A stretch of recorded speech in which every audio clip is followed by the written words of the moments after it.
Hi everyone, it's Lindsay. I'm back today with another digital stamp tutorial. This time we're going to multiply some objects in Photoshop Elements.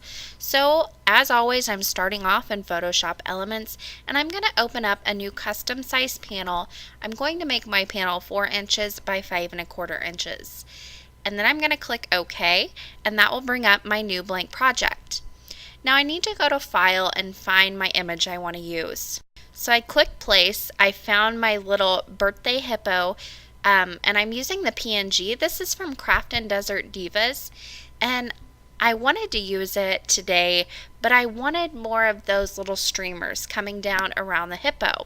So in order to do that, I'm going to go over to my left-hand side and find my lasso tool. Now I'm sure there are other ways to go about doing this, but this is the way I know how to do it and the way I like to do it. So I'm going to go ahead and zoom in on my little streamer that I want to select here. I'll click on that lasso tool. I'm going to click on my mouse and hold it down and drag my lasso tool around my little streamer that I want. Now this doesn't have to be perfect, and it doesn't even have to be this close. However, I'm going to end up putting my streamers a little close, and whatever white space I leave around my streamer will stick with it. This isn't going to be just a transparent background then around my streamer. It's going to have this white border around it. However, I don't want to screw up and cut any of the actual black lines of the streamer. So once I've gone around that entire thing, holding down my mouse the entire time, I'm going to, first I need to go and I need to duplicate my little hippo layer here. So I did that first, and then I'm going to go back over to my little dancing lines, left click on them, and click Layer via Copy. That is going to bring up a brand new layer that is just that streamer. So I'll go over to my little arrow tool, and these are very small layers, so you might have a little difficulty moving them around. If you do, use your arrows first and then come back in and use your mouse. But you can see I have a streamer here that is just like the other one. I can move it around though, I can resize it, I can flip it, I can do whatever I want with it now. It's its own layer and image. So this is how I'm going to go about doing all of my little streamers here. So I'll continue to do this until I've done all the styles of streamers that are included in this little hippo image. I'll show you one more time. I've got my lasso tool, I've clicked on my mouse, and I'm holding it down while I trace out this streamer here. I'm going fairly close to the black lines. Like I said, you don't have to be this careful, but I knew I wanted some of them very close together. So I am zooming in and going around this, and then once I get to the end where I've started, I've got this dancing line around my streamer.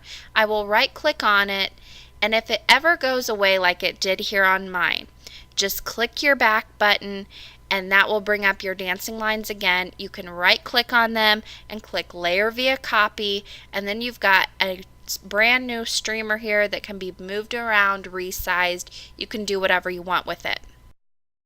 Now once I had all the styles of streamers, like I had some with 2 little loops in them, some with none, some with 1. Once I had all of them copied and new layers of them, then I can go over to my layers panel. I can right click on those layers and duplicate them. That will allow me to kind of save a little bit of time here, and it's just like I'm layering my stamps. In my last tutorial it was layering the stamps. This time I'm not going to layer them so close together. This just allows me to bring up a new layer that is identical to that last layer, but then I can move it around and make it its own, and that way it looks like I have a lot of different streamers on this background.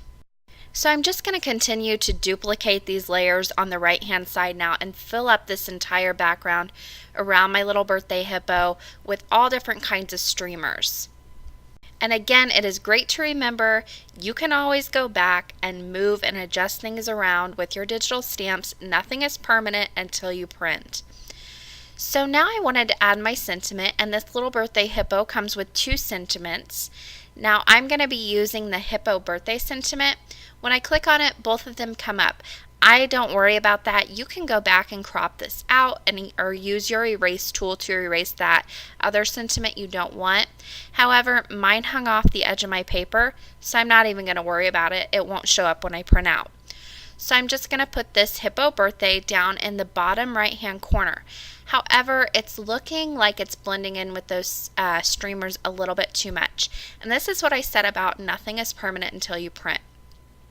What ends up happening is I go in, I try to do the stroke outline layer by simplifying my little sentiment there. I'll go to the edit tab, click the stroke outline layer, and I'll make the color white. I've got it set to about 10 pixels here. I'll click OK. And then that will bring up a nice white outline around my hippo birthday sentiment. And it does set it apart from my streamers a little bit, but it wasn't as much definition as I wanted. So I will end up moving this other little streamer here out of the way, and then that streamer that is behind it, I'll just delete it. I'll click on it, hit my delete key, hit OK, and it's gone. So I don't even have to worry about it anymore. So like I said, nothing is permanent until you print. Once I was happy with it, I clicked on my background layer, I flattened my image, and I printed off with my laser printer. Now I go on different little coloring kicks. So right now I'm on a colored pencil kick. So I decided to bring out my colored pencils and my OMS and blend these pencils out. So I'm starting with some gray. This did take me a little while to color the image in this way. It's not my fastest way of coloring, but it is probably my favorite. So I decided to go with some more girlish colors, I guess you could say. I went with some purples and yellows on my little hat. I colored in the hippo's ears and nostrils pink, and I went in with grays on my hippo. I tried to keep my shadows where the hippo would be shadowed in, and then I carried over my pink and purples and yellows into my streamers. Now to make sure that all of my little images pop, after I blended these out, and I used very tiny little blender stumps here, I went in with a very light blue around my little hippo, came in with a darker one closer to the actual image, and I did the same thing around each one of my streamers. And then I came in with a very large blending stump and a lot of OMS and blended it all out. Now I went in with some dark grays to make a little shadow under my hippo, and that was my coloring for this image. Very simple, but that blue really helps all those images kind of pop off the paper. Now you've seen before, I use my micron pen to go over all of my images here that I had colored in. With my laser printer, when I color over it a lot and my hand rubs over it a lot, sometimes it takes off the toner. So I went over all of my images with a very small 0.01 micron pen, and that just really helps highlight my images and brings them to life a little bit more, so all my toner isn't completely gone then. I also used my Wink Stella glitter brush pen in clear, and I just went over my hippo and the little hat. I didn't worry about the streamers. They're so small, it really wouldn't have added a lot of shimmer to the card at all. And then I came in with my white gel pen, and I just added little bitty dots on his nose and anywhere where those darkest shadows are to give it the hippo a little bit of texture. And that finished off my card for today. I hope you guys enjoyed this tutorial, and I hope it was easy and you were able to understand it, and you too will give this a try. As always, I will leave you guys with a close-up of this card and just a few pictures.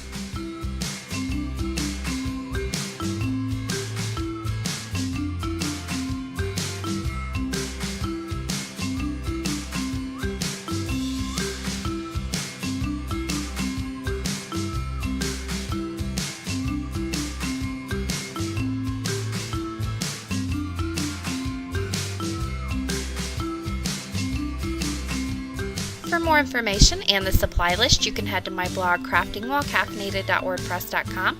The link is in the description box below.